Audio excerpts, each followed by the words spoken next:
34। उसकी आंतरिक भाषा ने उसका प्रमोशन रोक दिया। एक दिन जिम एस नामक सेल्समैन मुझसे मिलने आया। वो अपने सेल्स मैनेजर के कारण परेशान और बहुत विचलित था। वो 10 साल से कंपनी में था, लेकिन उसे कभी प्रमोशन या प्रशंसा नहीं मिली थी। उसने मुझे अपनी बिक्री के आंकड़े दिखाए। मैं आसानी से देख सकता था कि वे उस इलाके के अन्य सेल्समैनों के आंकड़ों से अच्छे थे। उसका स्पष्टीकरण यह था कि सेल्स मैनेजर उसे पसंद नहीं करता। उसका दावा था कि उसके साथ भेदभाव किया जाता था। सम्मेलनों में मैनेजर उसके सुझावों की खिल्ली उड़ाता था और कई बार तो अपमानजनक व्यवहार भी करता था। जिम की स्थिति पर विस्तार से बात करने के बाद मैंने उसे सुझाव दिया कि इसका कारण काफी हद तक उसके भीतर था। मैनेजर के प्रति उसका विचार और विश्वास के कारण ही वो अधिकारी इस तरह प्रतिक्रिया कर रहा था। हम दूसरों के लिए जिस पैमाने का प्रयोग करेंगे, हम पर भी उसी पैमाने का प्रयोग किया जाएगा। सेल्स मैनेजर के प्रति जिम का मानसिक पैमाना या अवधारणा यह थी कि वो ओछा, पूर्वग्रह से ग्रस्त और विरोधी था। जिम के मन में उसके प्रति कटुता और शत्रुता भरी थी। ऑफिस जाते समय वो रास्ते भर मन ही मन जो विचार सोचता था, उनमें सेल्स मैनेजर की आलोचना, मानसिक बहस, आरोप और निंदा भरी रहती थी। जिम मानसिक रूप से जो देता था, अनिवार्य रूप से उसे भी वही वापस मिलता था। हमारी बातचीत के खत्म होने तक जिम को एहसास हो गया कि उसकी अंदरूनी भाषा बहुत विनाशकारी थी। उसके खामोश विचारों और भावों की शक्ति तथा गहनता, जिनसे वो सेल्स मैनेजर की मानसिक निंदा और बुराई करता था, उसके अवचेतन मन तक पहुंच गई थी। इसी कारण उसे अपने बॉस से नकारात्मक प्रतिक्रिया मिलती थी। इसके अलावा अन्य व्यक्तिगत, शारीरिक और भावनात्मक विकृतियां भी उत्पन्न होती थीं। मेरे आग्रह पर जिम नीचे दी गई प्रार्थना बार बार दोहराने लगा। मैं ही ब्रह्मांड में एकमात्र चिंतक हूं। मैं ही इस बात के लिए जिम्मेदार हूं कि मैं अपने बॉस के बारे में क्या सोचता हूं। मेरे सेल्स मैनेजर उस तरीके के लिए जिम्मेदार नहीं है जिससे मैं उनके बारे में सोचता हूं। मैं किसी भी व्यक्ति, स्थान या चीज को मुझे चिढ़ाने या विचलित करने की शक्ति नहीं देता हूं। मैं अपने बॉस के लिए सेहत, सफलता, मानसिक शांति और प्रसन्नता की कामना करता हूं। मैं सच्चे दिल से उनका भला चाहता हूं और मैं चाहता हूं कि सभी मामलों में उन्हें दैवीय मार्गदर्शन मिलेगा। उसने ये प्रार्थना धीरे से, शांति से और भावना से दोहराई। वो जानता था कि उसका मस्तिष्क एक बगीचे की तरह है। वो उस बगीचे में जो भी बोता है, उसे उसी तरह के फल मिलेंगे। मैंने उसे सोने से पहले मानसिक तस्वीरें बनाना भी सिखाया। उसने कल्पना की कि बॉस उसके अच्छे काम पर उसे बधाई दे रहे थे, उत्साह से उसकी प्रशंसा कर रहे थे और ये टिप्पणी कर रहे थे कि ग्राहक उसकी कितनी तारीफ करते हैं। उसने इस कल्पना में वास्तविकता के रंग भरे, उसके बॉस के हाथ की पकड़ महसूस की, उनकी आवाज का विशेष अंदाज सुना और उनकी मुस्कुराहट देखी। उसने सर्वश्रेष्ठ नाटकीयकरण करके एक सच्ची मानसिक फिल्म बना ली। हर रात को वो उस मानसिक फिल्म को देखता था और जानता था कि उसका अवचेतन मन ही वो ग्रहणशील माध्यम है जिस पर उसकी चेतन कल्पना प्रभाव छोड़ेगी। इस प्रक्रिया से, जिसे हम मानसिक और आध्यात्मिक प्रसारण मान सकते हैं, उसके अवचेतन मन पर धीरे धीरे असर हुआ। इसकी अभिव्यक्ति अपने आप सामने आई। जिम के सेल्स मैनेजर ने उसे सैन फ्रांसिस्को से फोन करके बधाई दी और डिविजनल सेल्स मैनेजर पद पर प्रमोशन कर दिया। इससे उसकी जिम्मेदारियां और वेतन भी काफी बढ़ गया। जब जिम ने बॉस के बारे में अपनी अवधारणा और आकलन को बदल लिया, तो उसके अवचेतन मन ने यह सुनिश्चित किया कि उसका बॉस उसी के अनुरूप प्रतिक्रिया करे। भावनात्मक रूप से परिपक्व बनना। कोई दूसरा चाहे जो कहे, वो आपको तब तक सचमुच नहीं चिढ़ा सकता जब तक कि आप उसे विचलित करने की अनुमति न दें। दूसरा व्यक्ति आपको एक ही तरीके से विचलित कर सकता है, और वो है आपका अपने विचारों द्वारा। अगर आप गुस्सा होते हैं तो आपको 4 अवस्थाओं से गुजरना होता है। आप सोचने लगते हैं कि क्या कहा गया। आप गुस्सा होने और गुस्से का भाव पैदा करने का फैसला करते हैं। फिर आप काम करने का फैसला करते हैं। शायद आप पलटकर जवाब देते हैं और उसी तरह की प्रतिक्रिया करते हैं। विचार, भावना, प्रतिक्रिया और क्रिया आपके मस्तिष्क में होती है। भावनात्मक रूप से परिपक्व बनने का क्या मतलब है? इसका मतलब है कि आप स्वाभाविक लेकिन बचकानी प्रवृत्ति से परे हो जाएं। इसका मतलब है कि आप दूसरों की आलोचना और द्वेष पर नकारात्मक प्रतिक्रिया न करें। कोई भी अपनी आलोचना या अपमान को पसंद नहीं करता है। बहरहाल, हमें चुनने की क्षमता होती है कि हम घटना पर कैसी प्रतिक्रिया करें। परिपक्व चुनाव नकारात्मक प्रतिक्रिया करने से बचना है। नकारात्मक प्रतिक्रिया करने का अर्थ घटिया आलोचना के स्तर तक उतरना और सामने वाले के नकारात्मक माहौल में पहुंचना है।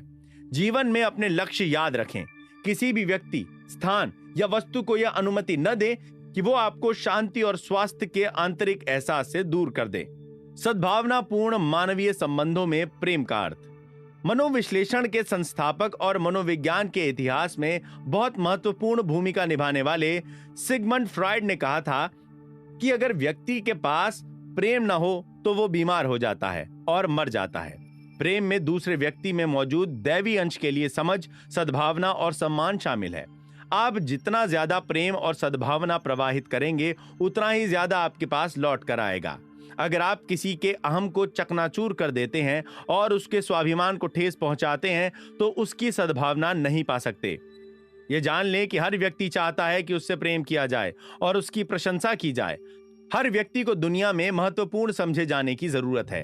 एहसास रखें कि सामने वाला व्यक्ति अपने सच्चे महत्व के बारे में सजग है। अपनी ही तरह वो भी महसूस करता है कि सभी लोगों में मौजूद जीवन सिद्धांत की अभिव्यक्ति के कारण उसकी गरिमा है। जब आप इसे सचेतन रूप से करते हैं तो आप सामने वाले को सशक्त करते हैं और वो आपके प्रेम तथा सद्भावना को लौटाता है। वो दर्शकों से नफरत करती थी। मैरी सी हमेशा अभिनेत्री बनने का सपना देखती थी। उसने कॉलेज में थिएटर का प्रशिक्षण लिया और फिर उसे एक महत्वपूर्ण क्षेत्रीय थिएटर कंपनी में काम मिल गया। वो देश के एक अपरिचित हिस्से में पहुंच गई। पहली बार उसने जब नाटक में अभिनय किया तो दर्शकों ने उसकी खिल्ली उड़ाई। निराशा और क्षोभ में उसने फैसला किया कि उस इलाके के लोग मूर्ख, अज्ञानी और पिछड़े हुए थे। वो उन सब से नफरत करने लगी। कई दुखद अनुभवों के बाद उसे कंपनी से निकाल दिया गया। वो उस पुराने इलाके में लौट आई जहां वो पली बढ़ी थी। उसने थिएटर छोड़कर वेटर का काम शुरू कर दिया। एक दिन एक मित्र उसे न्यूयॉर्क सिटी के टाउन हॉल में एक व्याख्यान सुनवाने ले गया। विषय था अपने साथ अच्छे से कैसे रहें। इस व्याख्यान ने उसकी जिंदगी बदल दी। वो जान गई कि उसने क्षेत्रीय कंपनी के अपने शुरुआती अनुभव में अति प्रतिक्रिया कर दी थी। उसने खुद स्वीकार किया कि उसका पहला नाटक अच्छा नहीं था और नई होने के कारण शायद वो अपना सबसे अच्छा प्रदर्शन नहीं कर पाई थी। दोष श्रोताओं का नहीं था, बल्कि उस तरीके का था जिससे उसने उनकी प्रतिक्रिया को स्वीकार किया, क्योंकि उसने उनकी नकारात्मक ऊर्जा को उनकी ओर वापस भेज दिया था। मैरी ने मंच पर लौटने और अभिनेत्री बनने का अपना सपना साकार करने का फैसला किया। वो सच्चे मन से दर्शकों और अपने लिए प्रार्थना करती रही। उसने हर रात मंच पर जाने से पहले प्रेम और सद्भावना का गुणगान किया। उसने ये दावा करने की आदत बनाई कि ईश्वर की शांति सभी लोगों के हृदय में प्रवाहित हो रही है और वे प्रेरित हो चुके हैं। हर मंचन में वो दर्शकों की ओर प्रेम के विचार प्रवाहित करती थी। आज थिएटर में वो एक महत्वपूर्ण स्थान पर पहुंच चुकी है। वो अपनी सद्भावना और आत्मसम्मान दूसरों की ओर संप्रेषित करती है और वे भी उसे ऐसा ही जवाब देते हैं। मुश्किल लोगों को संभालना। इसमें कोई आश्चर्य नहीं होना चाहिए कि दुनिया में कुछ लोग मुश्किल होते हैं। वे ऐंठे हुए और मानसिक रूप से विकृत होते हैं। वे गलत तरीके से कंडीशन्ड होते हैं। कई मानसिक अपराधी हैं जो विवादशील, असहयोगी, झगड़ालू, दोषदर्शी और जीवन में बदनुमा दाग बन चुके हैं। वे मनोवैज्ञानिक रूप से बीमार हैं। उनके मस्तिष्क विकृत और बेडौल हो गए हैं, शायद अतीत में मिले अनुभवों के कारण। अगर ऐसे किसी व्यक्ति से आपका पाला पड़े तो आप क्या करें? प्रलोभन यह है कि उनकी नकारात्मक ऊर्जा को नापसंदगी के रूप में उन्हीं की ओर लौटा दें। ऐसा करने के लिए आपको पहले उनकी नकारात्मकता को अपने भीतर उतारना होगा और सारे बुरे प्रभावों को ग्रहण करना होगा। इसके बजाय बुराई के बदले भलाई देने की कोशिश करें। इससे एक ढाल बनती है जो उनके मुश्किल और अप्रिय नजरियों से आप पर प्रभाव नहीं पड़ने देती है। आपकी करुणा और समझ के भाव उन्हें बदलने की प्रक्रिया को भी गतिमान कर देंगे। दुखी व्यक्ति साथ पसंद करते हैं। घृणा, कुंठा और विकृति से भरा असामान्य व्यक्ति असीमित बुद्धिमत्ता के तालमेल में नहीं होता है। वो व्यक्ति शांत, प्रसन्न और सुखी लोगों से द्वेष करता है। आमतौर पे वो उन्हीं की आलोचना करता है, निंदा करता है और बुराई करता है जो उसके प्रति बहुत अच्छे और दयालु होते हैं। उसका नजरिया ये होता है, जब मैं इतना दुखी हूं तो वो इतने खुश क्यों हैं? वो उन्हें नीचे घसीटकर अपने स्तर तक लाना चाहता है। पुरानी कहावत अब भी सच है, दुखी लोग दुखी लोगों का साथ पसंद करते हैं। जब आप ये समझ लेते हैं तो आप अविचलित शांत और उदासीन रह जाते हैं। ब्रूस टी नाम के एक व्यक्ति ने लंदन में मेरे व्याख्यान सुने थे। उसने इस बारे में मुझे अपना अनुभव बताया। वो एक स्वैच्छिक संगठन में सक्रिय हो गया था जो आसपास के इलाके को सुंदर बनाने को लेकर चिंतित था। अधिकांश स्वयंसेवक बगीचे लगाने, खराब इलाकों को साफ करने और खंडहर इमारतों को सुधारने के काम में सचमुच रुचि लेते थे। बहरहाल, एक व्यक्ति दूसरों के हर प्रस्ताव का विरोध करता था। यही नहीं, वो लगातार दूसरों के उद्देश्यों पर हमला करता रहता था। वो समूह की बैठकों को इतना अप्रिय बना देता था कि उसके सदस्यों की संख्या घटने लगी। कुछ अन्य सदस्य ब्रूस के पास आए। उन्होंने सुझाव दिया कि वे मिलकर उस चिड़चिड़े व्यक्ति को संगठन से बाहर निकाल दें। वो उनके साथ इस योजना में शामिल होने ही वाला था कि तभी उसे एहसास हुआ कि ऐसा करना तो उस व्यक्ति के भीतर के खराब नजरिए को बढ़ाना होगा। इसके बजाय वो कल्पना करने लगा कि वो व्यक्ति समूह का खुशनुमा व सहयोगी सदस्य बन रहा है। हर मीटिंग से पहले ब्रूस एक कोने में जाकर दोहराता था, मैं अपने भीतर सद्भाव और शांति के सिद्धांत के साथ सच्चे सामंजस्य में सोचता, बोलता तथा काम करता हूं। हमारे संगठन के सदस्य दैवी विधान में दयालुता और उद्देश्य के साथ काम करते हैं।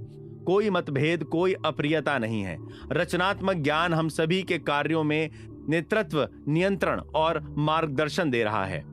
जिस आदमी ने इतनी सारी मुश्किलें पैदा की थी, उसने कुछ सप्ताह बाद एक प्रस्ताव रखा। उसने इसे इतने अच्छे और सहयोगी ढंग से रखा कि पूरे संगठन की सहमति मिल गई। इसमें वे लोग भी शामिल थे जो पहले उसे बाहर निकालना चाहते थे।